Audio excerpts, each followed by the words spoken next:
सुरुवातीला पाहूयात आज लक्ष वेधून घेणाऱ्या 3 महत्त्वाच्या बातम्या। आजची पहिली मोठी आणि महत्त्वाची बातमी आहे विकृत अशोक खरात संदर्भातली। विकृत अशोक खरातची कसून चौकशी सुरू आहे, मात्र या चौकशीमध्ये देखील खरातच्या उलट्या बोंबा सुरू आहे। महिलेसोबत केलेलं कृत्य हा या विधीचाच भाग असल्याचं खरातनं चौकशीमध्ये म्हटलेलं आहे।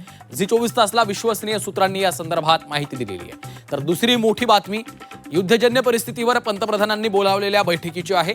आखातामधील युद्धाच्या झळा भारताला बसतायत आणि याच परिस्थितीवर तोडगा काढण्यासाठी तसंच त्याला सामोरं जाण्यासाठी पंतप्रधान नरेंद्र मोदी यांनी दिल्लीमध्ये एक बैठक बोलावलेली आहे। सर्व राज्यातील मुख्यमंत्री या बैठकीला हजर राहणार आहेत।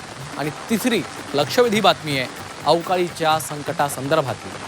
राज्यामध्ये अनेक भागात अवकाळी पाऊस झालेला आहे, त्यामुळे शेतकऱ्यांचं मोठं नुकसानही झालंय। सोलापूर भागात गारपिटीमुळे मोठं नुकसान झालंय, तर तिकडे रत्नागिरी, सिंधुदुर्ग, चिपळूण आणि रायगडात मुसळधार पाऊस झालाय। कोकणात आज पुन्हा अवकाळी पावसाचा इशारा देण्यात आलेला आहे।